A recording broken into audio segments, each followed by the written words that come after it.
राम राम टावरो और कसान के हालचाल सवर्ण मंगल हो। देखो आपके सामने आपके गुरुजी आ चुके हैं। आज का जो अध्याय आप पढ़ेंगे और आपको मजा आने वाला। यहां से मैं दावे के साथ कह रहा हूं, एक प्रश्न वहां आपका जरूर आएगा, या तो छोटा आएगा या बड़ा आएगा, लेकिन हाँ लघुत्रात्मक टाइप का, यानी थोड़ा सा शॉर्ट आंसर क्वेश्चन जरूर आपके यहां पर पूछा जाएगा। कल अपन ने जैसा कि बात की थी कि जो पदार्थ है, पदार्थ को आपने कितने भागों में बांटा था साहब? 2 भागों में बांटा था, एक शुद्ध पदार्थ और दूसरा आपने कहा था मिक्सर यानी मिश्रण। शुद्ध पदार्थ का मतलब यहां क्या होता है दोस्तों? शुद्ध का मतलब बिल्कुल शुद्ध, उसमें कोई और तत्व नहीं है। इसके अलावा इनको आपने 2 भागों में बांट दिया दोस्तों, तत्व और यौगिक। तत्व और यौगिक, ठीक है। तत्व यानी प्रकृति में जो मूल रूप में मिले, मूल रूप यानी लोहा मतलब लोहा, सोना मतलब सोना, उसके साथ कुछ भी नहीं, जो मूल रूप है वो ही क्या कहलाता है दोस्तों? एलिमेंट या तत्व आपका कहलाता है। यौगिक, यौगिक में क्या होंगे? एक से अधिक तत्व हो सकते हैं, एक से अधिक तत्व होंगे, हो सकते नहीं होंगे, लेकिन वो निश्चित अनुपात में बनाए रख सकते हैं, ठीक है।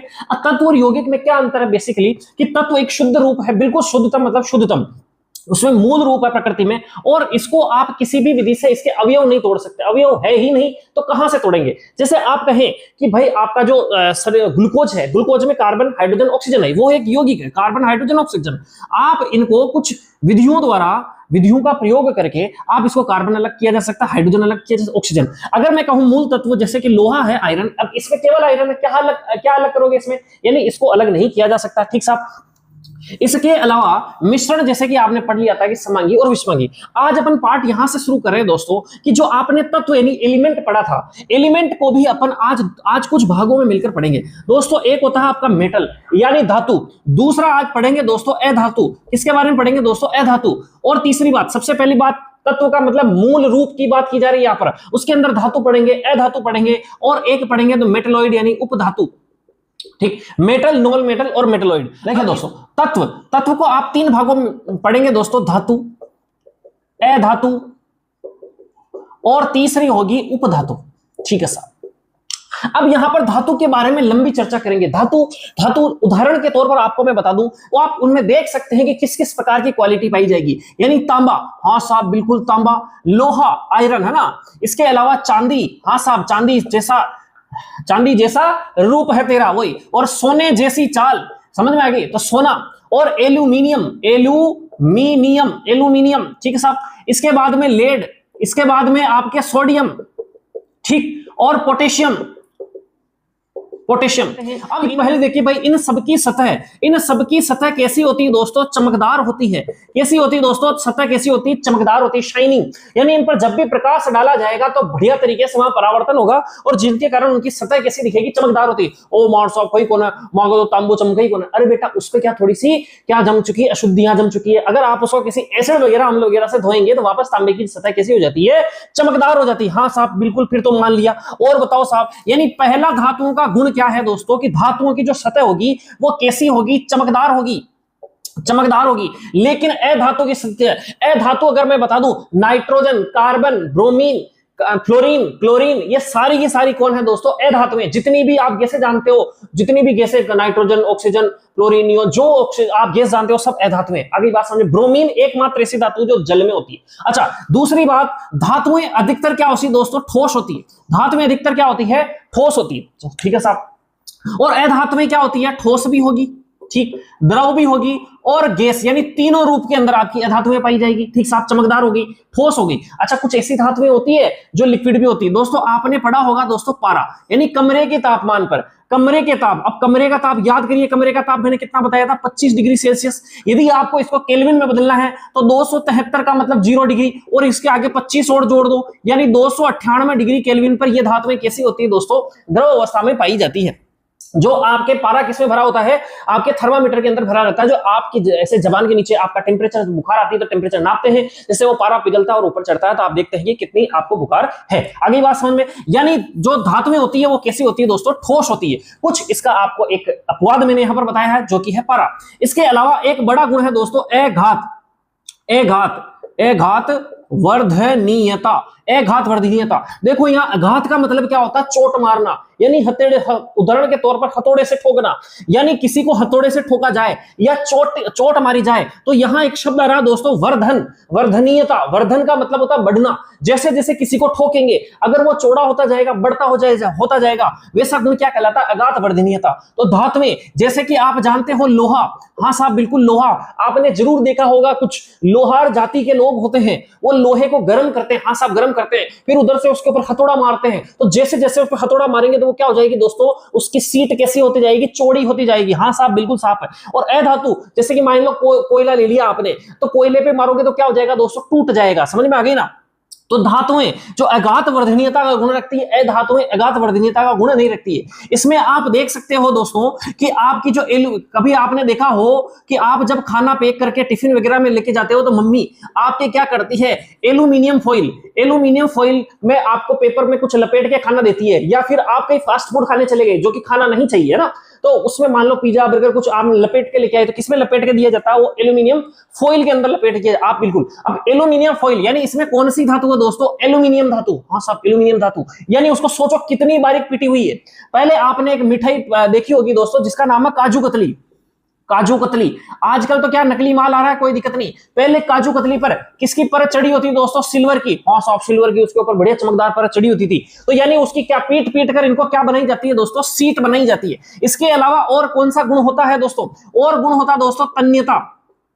तन्यता का गुण, डक्टिलिटी का गुण। तन्यता का मतलब क्या होता है, तन्य से समझ में आ रही है तार, यानी जिसको खींचकर, अगर मैं खींचो और खींचकर क्या बना दूं, तार बना दूं, इधर से भी खींचो इधर से भी खींचो, तार बना दूं, टूटे नहीं, वो गुण क्या कहलाता है, तन्यता का गुण। आप सोचिए अधातुएं, आप इमेजिन करके देखिए, प्लास्टिक है, कोयला है, नाइट्रोजन फास्फोरस जो भी है, क्या उसको खींचकर तार बना सकते हो।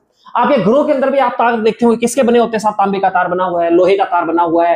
हाँ आप गहने वहने पहनते हो तो सोना और चांदी का तार बना हुआ है। सबसे ज्यादा जो तन्यता का गुण पाया जाता है वो सोने के अंदर पाया जाता है, यानी कुछ ग्राम से, 1 ग्राम में किलोमीटर 2 किलोमीटर के आसपास लंबा तार उस पर बनाया जा सकता है। यानी जिसको खींचकर आप तार में कन्वर्ट कर दो, तार बना दो, वो कौन सा गुण है दोस्तों, तन्यता का गुण है। अगली बात समझ में, क्या ये धातु में पाया जाता, नहीं पाया जाता। इसके अलावा ये जो होते हैं दोस्तों गुड कंडक्टर ऑफ इलेक्ट्रिसिटी, यानी विद्युत के अच्छे चालक होते हैं। कौन होते हैं दोस्तों, विद्युत के अच्छे चालक।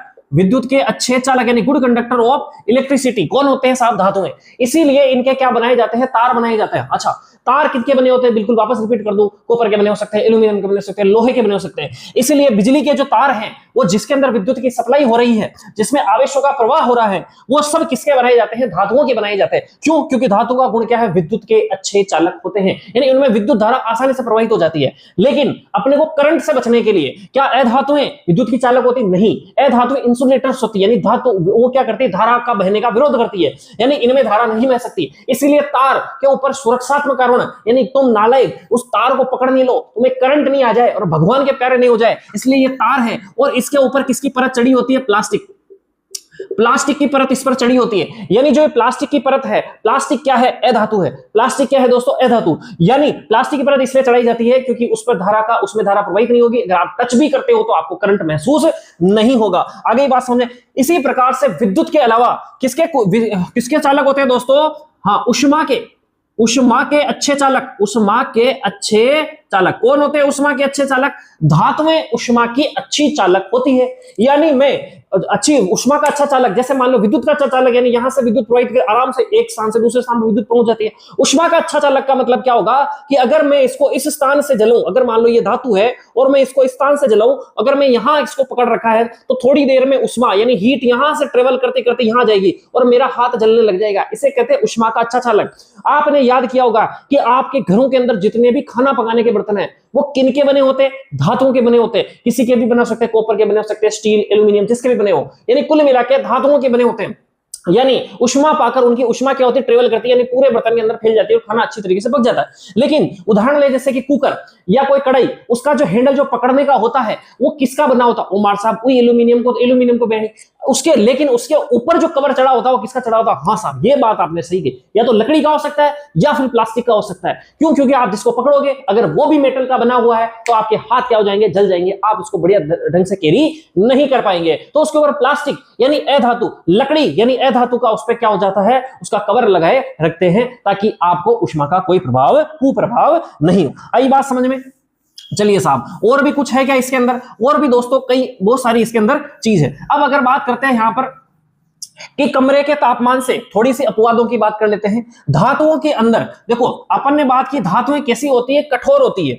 तो सोडियम और पोटेशियम, सोडियम व पोटेशियम, है ना। सोडियम का प्रतीक दोस्तों Na होता है, क्योंकि इसका लैटिन नाम नेट्रियम से शुरू है, और पोटेशियम जिसका लैटिन नाम केलियम से शुरू होता है, तो यहां इसका प्रतीक K होता है।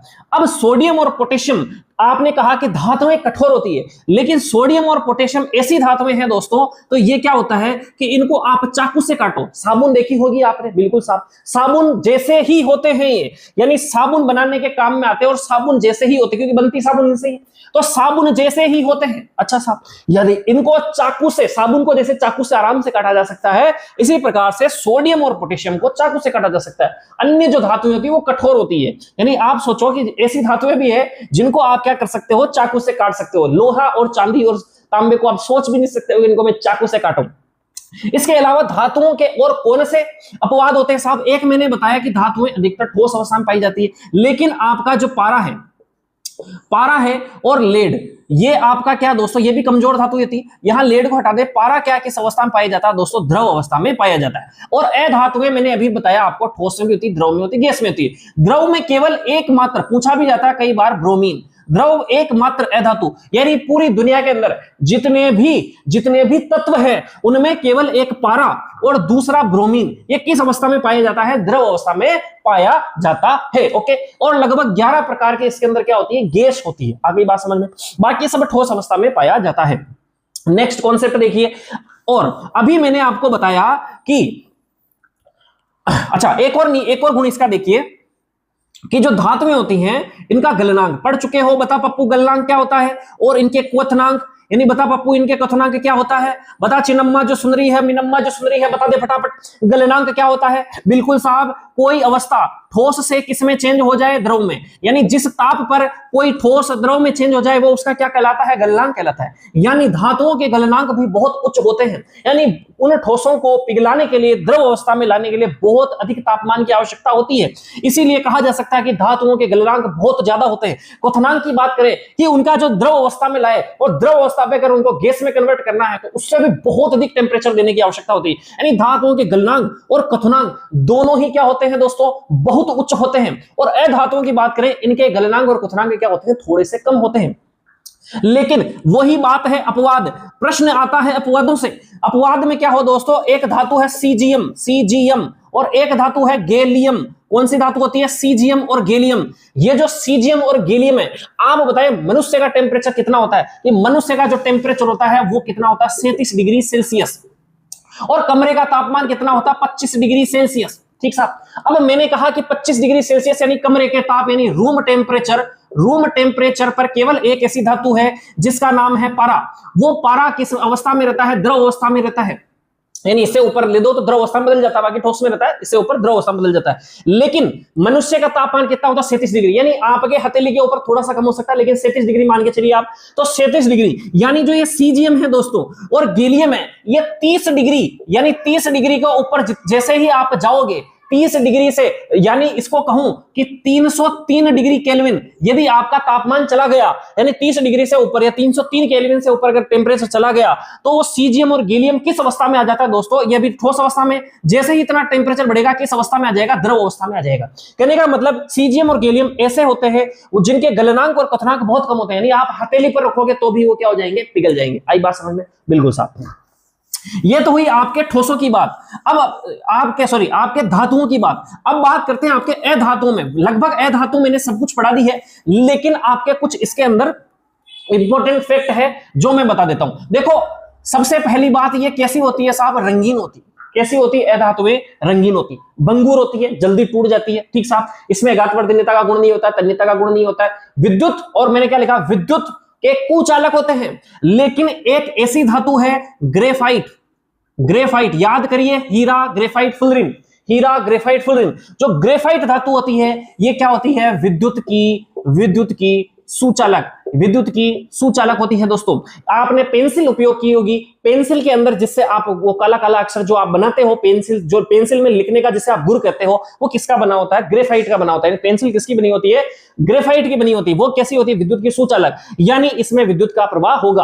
आगे बात समझे, कभी उसका पेंसिल का गुण निकालना और किसी सॉकेट में घुसा देना, बटन चालू करना, पता लग जाएगा आपको, करंट आ जाएगा मस्त वाला है धातु, लेकिन विद्युत की क्या होती है? सुचालक होती है। इसके अलावा एक है हीरा। आपने कहा कि अधातुएं कैसी होती है? कठोर नहीं होती है, मुलायम होती है, हथौड़ा मारने से टूट जाती है। लेकिन हीरा है प्रकृति में प्राप्त सबसे कठोरतम तत्व है, सबसे कठोरतम पदार्थ है ये। कौन? हीरा। आगे बात समझे, सोचो इसको कांच और पत्थर काटने के अंदर हीरे को काम में लिया जाता है। आगे बात समझे, बिल्कुल साहब आगे। एक मैंने आपको ब्रोमीन का फैक्ट बता ही दिया कि अधातुएं जो होती है वो लगभग ठोस, द्रव, गैस तीनों में रहती है, लेकिन एकमात्र ब्रोमीन ही है जो किसमें रहती है? आपके द्रव अवस्था में रहती है। आगे बात समझे, लगभग मैंने हर कॉन्सेप्ट यहां पर आपको लिख दी है। तो धातु, अधातु। अब बात करते हैं उपधातु मेटलॉइड, यानी जिसमें धातु और अधातु दोनों के ही गुण पाए जाते हैं, वो क्या होते हैं? उपधातु कहलाती है। हाँ देखो दोस्तों, यहां पर मैंने धातु और अधातु को, मैं चाहता तो इसमें आप डिटेल के रूप में लिख सकता था जैसे कि आपकी बुक में है, और जहां तक मुझे पता है कि यहां अंतर के रूप में आपसे प्रश्न पूछा जाता है कि धातु और अधातु में अंतर क्या है। वैसे आप विशेषताएं लिखनी है तो वैसे ही लिख सकते हो आप। तो धातु और अधातु में अंतर देखो, पहला क्या है? धात्विक चमक। जैसे कि बताइए धातु की परत कैसी हो? चमकीली होती, और ये चमकीली नहीं होती। लेकिन आप ध्यान क्या रखेंगे कि सभी अधातुएं चमकीली नहीं होती, केवल एक होती है अपवाद, यानी आयोडीन। आयोडीन कैसी होती? चमकीली होती है। ठीक है, समझ में आ गई? जो आपके नमक के अंदर पाई जाती है। कठोरता, धातुएं कठोर होती है, लेकिन सोडियम, पोटेशियम और कैल्शियम मुलायम होती है, जिनको चाकू से भी काटा जा सकता है। और अधातुएं कठोर नहीं होती है, लेकिन अपवाद कौन सा?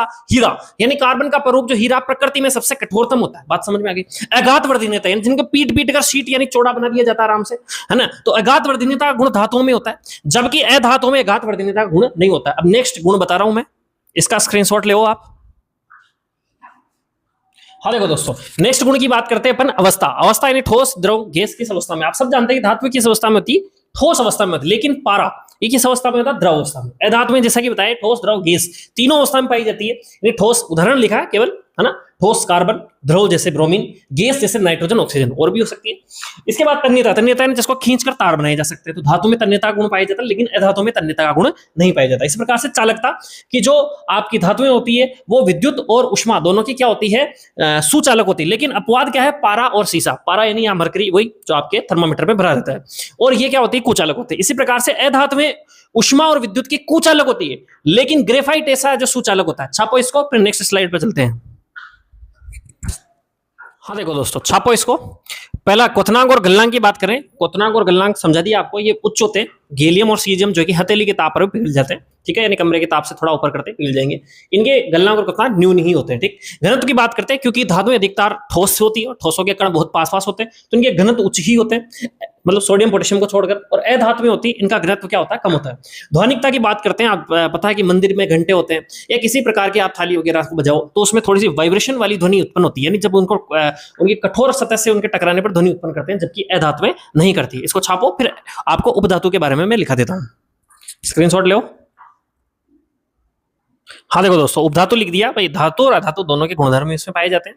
ऐसे तत्वों को आप उपधातु कहते हैं, मेटलॉइड। उदाहरण जैसे बोरोन है, सिलिकॉन है, जर्मेनियम। ठीक, अब नेक्स्ट चलते हैं। देखो दोस्तों, नेक्स्ट आपके हैं भौतिक परिवर्तन। किस प्रकार का परिवर्तन? भौतिक परिवर्तन। यहां आपके बहुत छोटी चीज दे रखी है, हो सकता है ये प्रश्न आए नहीं आए, इसलिए ज्यादा डिटेल में तो है नहीं, लेकिन जो समझा देता हूं आपको। भौतिक परिवर्तन और रासायनिक परिवर्तन दो प्रकार के परिवर्तन है। छोटी क्लास में आपने जरूर पढ़ा होगा इसके बारे में। भौतिक परिवर्तन, भौतिक से समझ सकते हो बाहरी रूप, और रासायनिक का मतलब आंतरिक संगठन क्या है पदार्थ का। जैसे कार्बन डाइऑक्साइड बाहर से आपको गैस दिख रही है, लेकिन अंदर क्या है? अंदर उसमें कार्बन और 2 ऑक्सीजन के एटम उससे मिले हुए हैं। ठीक, इसी प्रकार से बाहर से जो आप दिख रहे हो भाई, गोरे हो, लंबे हो, काले हो, पतले हो, है ना, 2 हाथ है, 2 पैर है, ये आपके भौतिक स्वरूप है, यानी बाहर का रूप। और अंदर आपके क्या पसलियां हैं, हार्ट अटैक, अंदर आपकी कोशिका के अंदर माइटोकॉन्ड्रिया है, वो दिखाई नहीं दे रहे, अंदर के अंदर ही सब कुछ। तो वो कहलाता है रासायनिक रूप। तो रासायनिक रूप में परिवर्तन, यानी रासायनिक संगठन में कोई परिवर्तन। अब जब रासायनिक संगठन में परिवर्तन आ जाएगा, मान लो मेरे अंदर के सारे गुणसूत्र, कोशिकाएं सब चेंज हो गए, तो अंकुश शर्मा थोड़ी रहेगा, फिर कुछ नया ही जीव बन जाएगा। नया ही पदार्थ बन जाएगा। यानी आंतरिक संगठन में कोई परिवर्तन हो जाए, रासायनिक संगठन में परिवर्तन हो जाए तो नया पदार्थ बन जाता है, उसे कहते हैं रासायनिक परिवर्तन। और भौतिक स्वरूप में हो सकता है मैं आज 5 फीट 7 इंच का हूं, कल 5 फीट 10 इंच का हो जाऊं, रहूंगा तो अंकुर शर्मा ही, कोई चेंज आएगा मेरे में, सिर्फ लंबाई में परिवर्तन आ गया। हो सकता है अभी मैं कह रहा हूं पूर्व पश्चिम में मेरी लंबाई बढ़ जाए, हो सकता है उत्तर दक्षिण में मेरी लंबाई बढ़ जाए, हो सकता है पूर्व पश्चिम में मेरी लंबाई बढ़े। पूर्व पश्चिम का मतलब सेकेंडरी को, यानी मोटा हो जाऊं, तो बस है तो अंकुर शर्मा ही, मोटा ही तो हुआ और कोई परिवर्तन आया नहीं आया साहब। हो सकता है जैसे माता जी के मान लो हाथ होते 8 हाथ कोई है ना, तो मेरे 8 हाथ हो जाए, है ना, कुछ नया पदार्थ थोड़ी बन रहा है। मतलब बाहरी रूप में किसी प्रकार का, उदाहरण के तौर पे बाहरी रूप में किसी प्रकार का कोई परिवर्तन आ जाए तो वो क्या कहलाता है, आपका भौतिक परिवर्तन। अब इसके अंदर मान लो कोई, जैसे आपने किया कि फ्रिज में पानी रख दिया तो पानी का बर्फ जम गया, आकार परिवर्तन हो गया, ठोस में हो गया, ठीक, अवस्था चेंज हो गई। उसको गर्म किया पानी को तो भाप बन गई, यानी अवस्था फिर से परिवर्तन हो गई। गलनांक क्वथनांक में परिवर्तन आ सकते हैं, आकार में परिवर्तन आ सकते हैं, आकृति में परिवर्तन आ सकते हैं, समझ में आ गई। इस प्रकार के परिवर्तन कहलाते हैं भौतिक परिवर्तन। और ये क्या होते हैं, अस्थायी होते हैं। जैसे मैंने बर्फ को जल में बदला, ये बर्फ पिघला है जल में, अब जल को मैं वापस ठंडा करूंगा तो बर्फ बन जाएगा, वापस रिवर्स प्रोसेस हो जाती है। इसे कहते हैं उत्क्रमणीय प्रक्रम, यानी वो वापस वही पदार्थ आप प्राप्त कर सकते हो, नया पदार्थ नहीं बनता। कागज को फाड़ दिया, वापस कागज बन सकता है, इसमें कोई दिक्कत नहीं है। कागज को मोड़ दिया, मोड़ने से वापस सीधा कर लो, कोई दिक्कत नहीं, उसका आकार प्रकार ही तो बदला है। तो बाहरी रूप यानी आकार प्रकार में परिवर्तन आना, वो क्या कहलाता है, आपका भौतिक परिवर्तन कहलाता है। देखो मैं पढ़ लेता हूं। और ये परिवर्तन ऐसा ही होते हैं, जैसे ऐसे परिवर्तन जिनमें भौतिक गुणों, जैसे कि पदार्थ के रंग में परिवर्तन आ जाए, आकार में परिवर्तन आ जाए, दृढ़ता यानी कठोरता में परिवर्तन आ जाए, घनत्व में परिवर्तन आ जाए, गलनांक क्वथनांक आदि में परिवर्तन आ जाता है, तो इस प्रकार का परिवर्तन क्या कहलाता है, भौतिक परिवर्तन। और ये कैसे होते हैं, अस्थायी होते हैं, ठीक है, कोई स्थायी नहीं है, नया पदार्थ बन ही नहीं रहा है। उत्क्रमणीय प्रक्रम, जैसे कि उदाहरण लिख दिया मैंने यहाँ पर, बर्फ का पिघलना, जमना, पानी का वाष्प बनना, और भी लिख सकते हो आप, कागज का फटना, कागज का मुड़ना, इस प्रकार से। इसके अलावा रासायनिक परिवर्तन। अब रासायनिक परिवर्तन बता दिया आपके आंतरिक गुणधर्म, यानी ऐसे परिवर्तन जिनमें पदार्थ के रासायनिक गुणधर्म यानी आंतरिक संगठन में कोई परिवर्तन आ जाए तो वो क्या कहलाता है, रासायनिक परिवर्तन कहलाते हैं। और ये परिवर्तन कैसे होते हैं, स्थायी होते हैं। जैसे दूध का आपने दही बना दिया, अब दूध से दही बन गया, अब दूध का संगठन अंदर का अलग है, लैक्टोज शर्करा होती है और दही में लैक्टिक अम्ल होता है, दूध में लैक्टिक अम्ल नहीं था, तो ये अंदर का संगठन ही बदल गया, अंदर के गुण ही बदल गए, इसे कहते हैं रासायनिक गुण।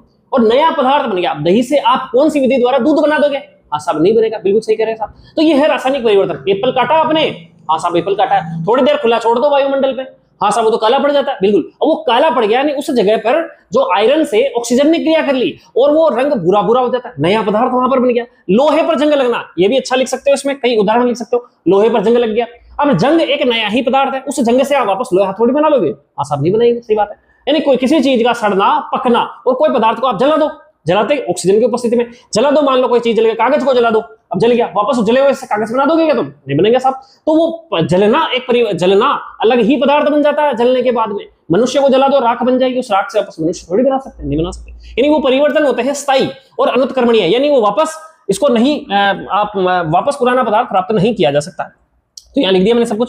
दूध से दही बनना, रोटी का जलना, किसी पदार्थ का जलना, जलना जहां आ जाए वो सब कौन से है, रासायनिक परिवर्तन। एक आपने यहाँ नोट करके मैंने लिखा है कि मोमबत्ती का जलना। आपने मोमबत्ती देखी होगी तो उसमें रहता है मोम, रहता है उसमें कुछ पेट्रोलियम पदार्थ रहते हैं, मोम की वाष्प रहती है, वो वाष्प जैसे जलती है, वो वाष्प जो ज्वाला क्रिएट करती है, ठीक, उसमें धागा रहता है, अभी धागा भी जल जाता है, मोम कुछ पिघल जाता है, उसकी वाष्प जल जाती है, और वो मोम जो पिघल रहा है, तो मोम का पिघलना भौतिक परिवर्तन है। यानी उस मोम को पिघल ही तो रहा है, वो ठोस से द्रव में बदला, वो द्रव थोड़ा सा ठंडा होने के बाद वापस ठोस में बदल जाएगा, बिल्कुल सही बात। इसके अलावा उसकी जो वाष्प है, कुछ पेट्रोलियम पदार्थ है जिसको जलाने में सहायक थे, उसका थ्रेड यानी जो धागा था वो जल गया, यानी उसमें कुछ जल भी रही है चीज, हाँ साहब। और जलना कौन सा परिवर्तन, रासायनिक परिवर्तन। तो मोमबत्ती का जलना एक प्रकार का भौतिक और रासायनिक दोनों प्रकार का परिवर्तन होगा, जो कि मैंने बात यहाँ पर लिख दी। आगे बात समझे तो वीडियो अच्छा लगा तो लाइक शेयर सब्सक्राइब करना, देखो बहुत मेहनत होती है दोस्तों, ठीक है, अपने दोस्तों तक ही पहुंचाना। क्यों, क्योंकि नियम है, देखो कर भला तो हो भला। आपके पास पहुंचा, आपको ज्ञान मिला, दूसरे तक भी पहुंचाए ताकि उनका भी लाभ हो, तो आप दूसरों की सोचेंगे तो भगवान आपका भी भला करेंगे। ओके, छाप लेना इसको। जय सिया राम, मिलते हैं नेक्स्ट वीडियो में।